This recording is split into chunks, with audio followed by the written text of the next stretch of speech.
ভাইরা আমার, গভীর মনোযোগ, এই 10-15 মিনিট একটু মনোযোগ দিয়ে শুনুন। ইমামে হোসাইনের সে কারবালার ওয়াকে একটু শুনুন, দিলটাকে মদিনার বাগান বানান। ইমামে হোসাইনে কারবালা পাঠালেন, যাও কিছুক্ষণ সময় দিতে বলো, আমরা নামাজে আসর শেষ করি।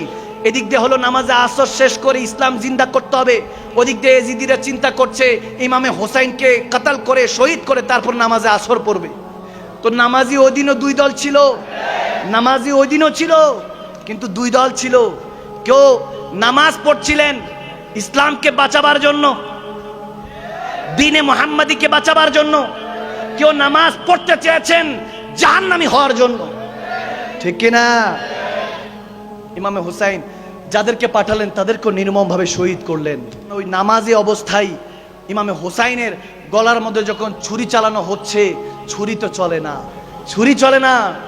যখন ছুরি চলছে না, ইমামে হুসাইন বলতেছেন এখানে আমার মদিনাওয়ালার চুমু মোবারক আছে, আদর করেছেন, এদিক দিয়ে ছুরি চলবে না। সুবহানাল্লাহ বলে না, সুবহানাল্লাহ। এদিক দিয়ে ছুরি চলবে না। মৃত্যুকে বলতেছে পিছন দিক দিয়ে আয়, আল্লাহু আকবার বলেন না। উনি বলতেছে এদিক দিয়ে তলোয়ার চলবে না, পিছন দিক দিয়ে চালাও, পিছন দিক দিয়ে চলবে। তার মানে মৃত্যুরও সাহস নাই সামনে দিয়ে আসার। আরে বুঝলে তোমার হাবা, না বুঝলে আরো শুনে, মৃত্যুর ওই সাহস নেই, মালাকুল মউতেরও সাহস নেই সামনে আসার ইমামে হোসাইনের। কি বুঝেন, কি বুঝেন? ওই দিন পিপাসিত হোসাইন ছিলেন না, পিপাসিত তো ফুরাত পানি ছিল, যে কেন জুবান মুবারকে লাগতে পারলাম না। ওই দিন যখন মৃত্যু পিছন দিক দিয়ে আসতেছে, ওই দিন বাচ্চাকে নিয়ে সামনে এসেছিলেন। আম্মা জান কেবলারা বলতেছেন যে বাচ্চাকে দেখান, হয়তোবা পানি দিবে। 3 দিন অনাহারি, আরে নওয়াসায়ে রাসূল না খেয়ে আছে। একটু ওই তাসাব্বুর হারিয়ে যান বান্দা, ওই খেয়াল হারিয়ে যান। এই সেই সময়গুলি চলছে যখন নির্মম ভাবে রসুলে পাকের আওলাদদেরকে শহীদ করা হচ্ছিল। এই সেই সময়গুলি চলছিল যখন ছোট্ট 6 মাসের আলী আসগরকে নেওয়া হলো, তীর দ্বারা রক্তাক্ত করা হলো, শহীদ করা হলো। উফ করার সুযোগ পেলেন না, উফ করারও সুযোগ পেলেন না। ইমামে হোসাইন ওই রক্তগুলিকে হাতে লাগিয়ে বলতেছে, আল্লাহ এই সাক্ষী রাখো, তোমার নবীর আওলাদদের রক্তকে সাক্ষী রাখো, যার কারণে কুল কায়নাত বানিয়েছো, যাকে হাবিবুল্লাহ বানাচ্ছো, যাকে আওয়াদানা কাবা কাউসাইনিকে দিদার দিয়েছো, সেই নওয়াসায়ে রাসূলের রক্ত মোবারক সাক্ষী রাখলো।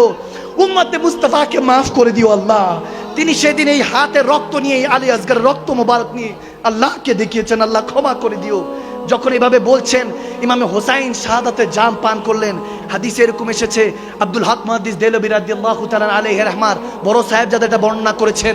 এরকম এসেছে, যখন দামেস্কের উদ্দেশ্যে আমার ইমামে হোসাইনের যখন স্যার মোবারক তীরের মধ্যে আগার মধ্যে নিয়ে যাচ্ছে, তখন একটা উটের সামনে, ঘোড়ার সামনে ইমাম হোসাইনের স্যার মোবারক নিয়ে যাওয়া হচ্ছে। এর আগের ঘটনা আমার বলার মতো সাহস নেই, আমি সহ্য করতে পারবো না। পার্সোনালি মাকদুম সালমাদানি ও কি বর্বরতা চালিয়েছে, আমার সাহস নেই। আমি শুধু এতটুকু বলতে চাই, আগাজ দিতে চাই, শিখাবার জন্য, মহব্বত নিয়ে অন্তরের মধ্যে আহলে বায়াত রসুল আরবির মহব্বতটা আনার জন্য। কারণ আল্লাহর হুকুম, কুল বলেছেন আল্লাহ, কুল লা আসালুকুম, আল্লাহ নবীজির ঋণ শোধ করবেন না, আজরান ইল্লাল মাওয়াদ্দাতা ফিল কুরবা। আল্লাহ নবীর মহব্বত, ঋণকে শোধ করতে হলে আহলে বায়াতের ভালোবাসার কথা বলেছেন। আল্লাহ শিখিয়েছেন যে ভালোবাসো বান্দা, বান্দা ভালোবাসো।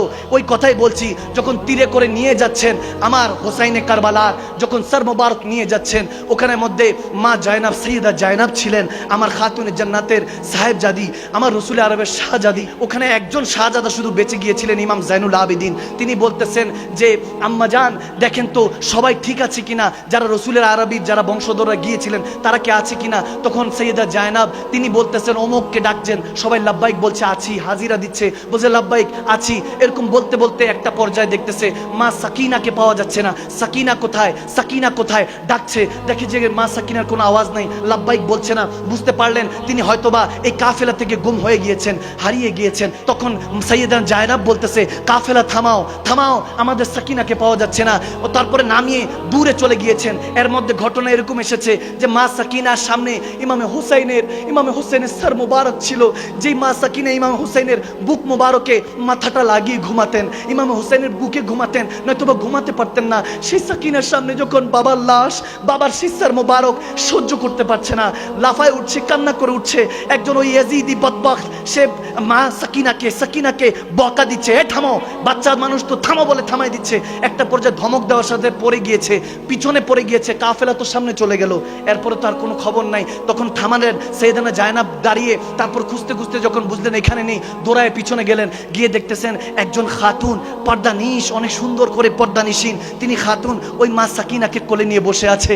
মা সাইয়েদানা জায়নাব ওখানে কাছাকাছি গিয়ে বলতেছেন, মাগো এরকম যখন জুলুম আমাদের উপর চলছে, আপনি আমাদেরকে সাহারা দিয়েছেন, সাকিনাকে কোলে নিয়েছেন, আপনার ঋণ কেমনে শোধ করব? যখন এরকম বলতেছে, ওই খাতুন ওই পর্দানিশীন পর্দা সরালেন, সরিয়ে দেখতেছেন ওখানে ডাক দিয়ে বলতেছে, জায়নাব আমি তোর মা ফাতেমা, আমার সাকিনা যখন এখানে পড়ে আছে আমি আর রোজায় থাকতে পারি নাই, চলে এসেছি সাহারা দেওয়ার জন্য।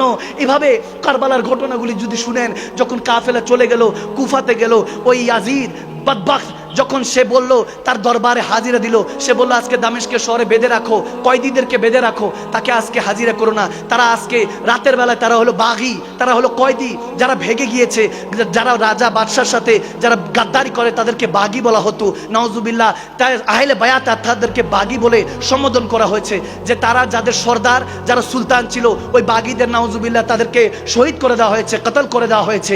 এখন যারা বাকি আছে তাদেরকে দামেস্কের বাজারের মধ্যে বেঁধে রাখা হয়েছে। ইমামে হুসাইনের স্যার মোবারক ঝুলতেছে দামেস্কের বাজারে। এখন ওই সময় তো আর এইসব চ্যানেল ম্যানেল ছিল না, সোশ্যাল মিডিয়া ছিল না, জানেও না কারাবন্দি কাদেরকে শহীদ করা হয়েছে, জানেও না। কেউ ভয় আসতেছে না, ইজিদের ভয় সামনে আসতেছে না। কেউ কেউ আছে যখন জানে যে হাদিসে এসেছে যারা কয়েদি হবে তাদেরকে সাদকা দিতে হয়, সাদকা দিতে গিয়ে অনেকে মুসলমানরাও, তখনকার সরল মুসলমানরা যাদের ইমান এখনো লুণ্ঠন করে, যাদেরকে এজিদের কথা বলে ইমান লুণ্ঠন করে, তখনকার দিনে এরকম সরল মুসলমান ছিল যারা বুঝে না এত কিছু, তারা সাদকা নিয়ে যখন গেল, খেজুর নিয়ে, কোনো খাবার নিয়ে, তখন সাইয়েদানা জায়নাব বলতেছে, আমরা আলে পাক, আমরা ওলাদে রাসূল, আমাদের সাদকা খাওয়া হারাম, তোমরা নিয়ে যাও, এই সাদকা গ্রহণ করব না। যখন এরকম অবস্থা চলতেছে, তখন ওই অবস্থার মধ্যে আমার মদিনাওয়ালার নওয়াসারা কান্না করছে, বসে আছে, জঞ্জির হাতে বাঁধানো, জঞ্জির দেওয়া, ওখানে মধ্যে এক খাতুন ছাদ থেকে দেখতেছে যে বাগীরা, অনেক কয়েদিরা এখানে বন্দি। উনি হঠাৎ করে ওনার যত কিছু আছে, খেজুর আছে, চাদর আছে, যত আসবাবপত্র আছে, ওগুলো বিক্রি করে কিছু টাকা দিয়ে কিছু খাবার কিনে যখন পেশ করলেন, তখন সাইয়েদানা জায়নাব বলতেছে, এগুলো কি সাদকা? বলতেছে, না না, এগুলো হাদিয়া দিয়েছি, সাদকা না। আমরা শুনেছি যে আপনারা সাদকা নিচ্ছেন না। যখন এরকম হচ্ছে, তখন মা জায়নাব বলতেছে যে ঠিক আছে। এরপর খাওয়া দাওয়া করছেন, একটু একটু করে খাচ্ছেন, বাচ্চারা তো না খাওয়া, মা জায়নাব নিজে খাচ্ছেন না, কিন্তু বাচ্চাদেরকে খাওয়াচ্ছেন, নওয়াসায়ে রসুল, আওলাদে রসুলদেরকে খাওয়াচ্ছেন। খুব খেয়াল, গভীর খেয়াল। যখন নওয়াসায়ে রসুলদেরকে খাওয়াচ্ছেন, তখন মা জায়নাব, সাইয়েদানা জায়নাব বলতেছেন, ওগো মা, ও খাতুন, আপনি কে যে আমাদেরকে এভাবে খেদমত করছেন? তখন ওই খাতুন বলতেছে, আমি এখানেই থাকি আমার স্বামীর সাথে, তবে হ্যাঁ, আমি এই সুন্নতটা এই জন্য পালন করছি।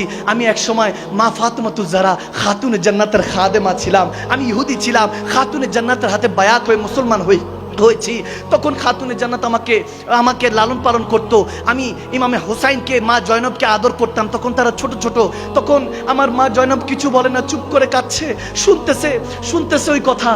তারপর বলতেছে যে এরকম খেদমত করতাম, তো আমি ইহুদি ছিলাম, আমার বাবার কাছে বলেছি যে সাইয়েদানা খাতুনে জান্নাতের খাদেমা হিসাবে থাকতে চাই, আমি খেদমতগার হিসাবে থাকতে চাই। ওখানে থেকেছি। এরপর বড় হওয়ার পরে আমার বিয়ে হয়েছে, আমি দামেস্কে চলে এসেছি। আজকে যাওয়ার পরে ওখানে শুনেছি, যখন খাতুনে জান্নাত থেকে বিদায় নিচ্ছিলাম, বলেছিলাম, মাগো একটা নসিহত করুন। আমাকে নসিহত করেছিলেন খাতুনে জান্নাত, যদি কখনো কোনো কয়েদি দেখো, নিজের টাকা দিয়ে হাদিয়া করে তাদের খাওয়ার ব্যবস্থা করো। আজকে এর জন্য শুনে এসেছি, যেখানে কয়েদিরা এসেছে, খেদমত করতে এসেছি, সে তো বেখবর, জানেও না কাদেরকে খেদমত করছি, কাদের আওলাদ আজকে সুলিতে চড়ায় রেখেছে, কাদের ওই তীর বল্লম দিয়ে তাদেরকে আটকে রাখা হয়েছে, সার মোবারক ঝুলিয়ে রাখা হয়েছে, তিনি তো জানেন না।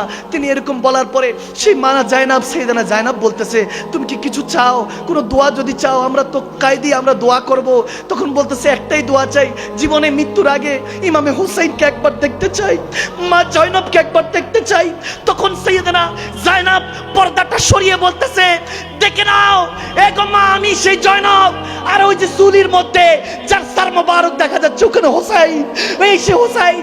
শেখ খাতুন একটা চিৎকার দিয়ে উঠলেন, বললেন আমার নওয়াসায়ে রাসূলদের এই অবস্থা কেন, কেন এই ইমতিহান? তখন আমার নবীর আওলাদরা না জায়নাব, মা জায়নাব বলতেছেন মুখটা মদিনা ওয়ালার দিকে ফিরিয়ে, মদিনা শহরের দিকে ফিরিয়ে, ইয়া রাসূলুল্লাহ, ইয়া নানা জান, দেখেন আজকে আপনার নামাজাদেরকে অন্তত কয়দি বানিয়ে তো খাওয়া দেওয়া হচ্ছে, আল্লাহ তো আমাদেরকে খাবার দিচ্ছে, এতটুকু শান দেওয়ার জন্য জাযাকাল্লাহ, আলহামদুলিল্লাহ, আল্লাহ ধৈর্য ধারণ করার তৌফিক দাও। এরকম যখন বলতেছে ওই খাতুন, ওই মাটা বেড়ে তখন ইয়েজিদের সাথে বলতেছে ইমামে হোসেনকে নামাও। ওখানে মধ্যে এরকম করছে কেন, চিৎকার দিচ্ছে তো। তখন ইয়েজিদি বাহিনীরা তাকে ধমক দিচ্ছিল।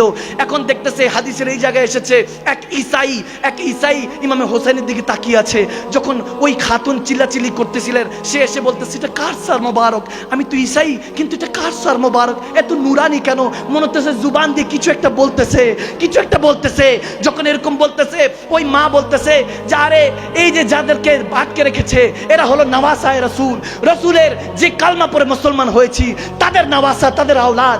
ইনি হলেন তিনার শাহজাদা, জান্নাতদের সর্দার, যুবকদের সর্দার। ওই ঈসাই যে কাফের ছিল, সেই ইমামে হোসাইনের চেহারা মোবারক দেখে বলতেছে এ হোসাইন, সাক্ষী থাকেন আমি কালমা পড়ছি লা ইলাহা ইল্লাল্লাহ মুহাম্মাদুর রাসূলুল্লাহ সাল্লাল্লাহু তাআলা সাল্লাম। আপনি সাক্ষী থাকেন যে আপনার নাম ধরে আপনাকে সাক্ষী রেখে আমি কালমা পড়লাম। সে তলোয়ার বের করে ওখানে হাজারো ইয়েজিদির গর্দা ফেলে দিল। সব ইয়েজিদিরা মিলে তাকে তলোয়ার দিয়ে কত বিক্ষত করে ওখানে শহীদ করে দিলেন। হয়তো ওই দিন তিনি বলছিলেন ये नाज ये अंदाज हमारे नहीं होते, अगर झोली में टुकड़े मुस्तफा तुम्हारे नहीं होते, मिट्टी हुजूर नाम के दर से भी इस मंगतों के यहाँ गुजारे नहीं होते। হয়তো ওই দিন বলছিলেন हुसैन जिंदा है, कल भी जिंदा था, आज भी जिंदा है, सुबह क़यामत के बाद भी जिंदा रहेगा। हम हसानी है, हम हुसैनी हूँ, जब तक दम रहेगा तब तक इमाम हसन हुसैन का नाम चलेगा। सुभान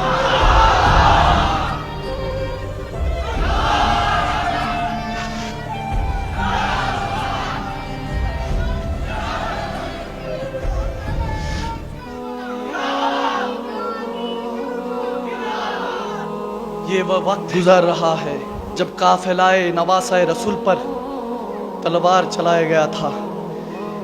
ये वो वक्त है। शान देखो करबला, जिंदा देखो करबला, মন থেকে ডাকো যে ইয়া হুসেন।